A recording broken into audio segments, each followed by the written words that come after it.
अगर आप भी एनिमे के फ़ैन हैं तो डीमन स्लेयर का नाम तो सुना ही होगा। इस वीडियो में हम इन्फिनिटी कासल मूवी जो 12 सितंबर को इंडियन सिनेमाघरों में रिलीज होने वाली है उसके पहले की कहानी का एक छोटा और पावरफुल रिकैप करेंगे। देखेंगे कि तांजीरो और उसकी टीम ने कैसे अपर मून डीमन का सामना किया और अब तक का सफ़र कितना थ्रिलिंग रहा। तो चलिए शुरू करते हैं।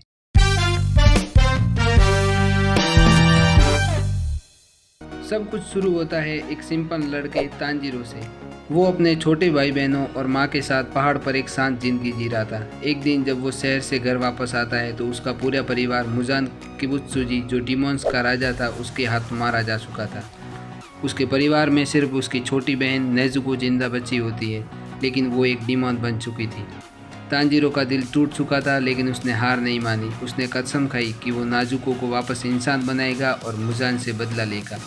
इसी मकसद को पूरा करने के लिए वो एक डीमॉन स्लेयर बन जाता है। उसके बाद वो डीमॉन स्लेयर कॉर्प्स में शामिल होता है और उसकी मुलाकात तो अलग अलग कैरेक्टर्स से होती है। जेनेत्सु जो हर समय डरता है, लेकिन जब उसकी जान खतरे में होती है तो वो एक बेहतरीन फाइटर बन जाता है। दूसरा है इनोसुके जो एक सुअर का मास्क पहनता है जो हमेशा लड़ाई के लिए तैयार रहता है।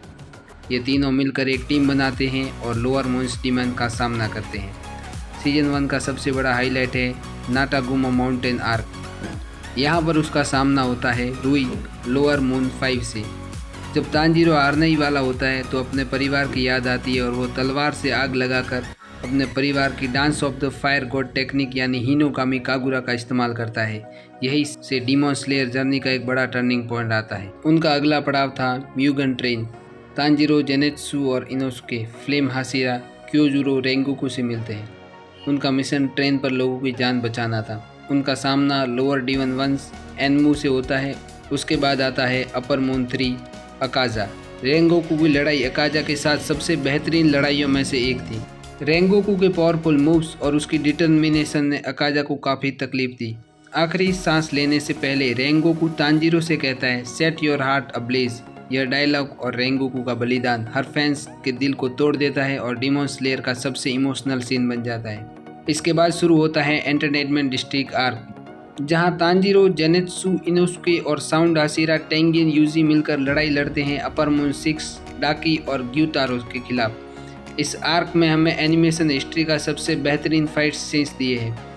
हिनोकामी कागुरा का पावर अप, नेजुको का बजर्क डीमॉन मोड और टेंगेन की गॉड स्पीड फाइट। डाकी और ग्यूतारो को हराना इतना आसान नहीं होता, लेकिन अंत में उनकी हार होती है। उसके बाद तांजीरो इनोसुके और जेनेत्सु से अलग होकर स्वार्डस्मिथ विलेज जाता है। यहाँ उनकी मुलाकात होती है मिस्तूरी और टोकितो से। इस आर्क में तांजीरो और टोकितो अपर मून 4 हेंतेंगु से लड़ते हैं और मित्सुरी अपर मून 5 ग्योको से लड़ती है।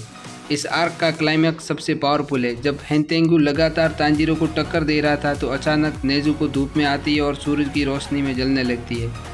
जब तांजीरो उसे बचाने जाता है तो नेजुको इशारे से कह देती है कि वो पहले हेंतेंगु को मारे।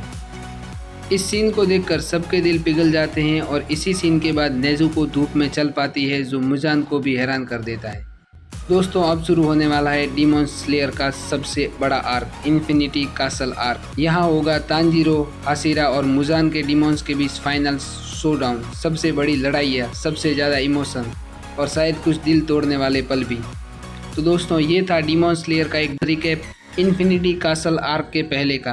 अब तैयार हो जाइए क्योंकि अगला चैप्टर एपिक और इमोशनल होने वाला है। अगर आप भी एक्साइटेड है तो कमेंट सेक्शन में #डीमॉन स्लेयर ज़रूर लिखिए और बताइए कि आपका फेवरेट सीन कौन सा था। और सब्सक्राइब कीजिए हमारे एनिमे चैनल को इसी तरह के वीडियो और देखने के लिए।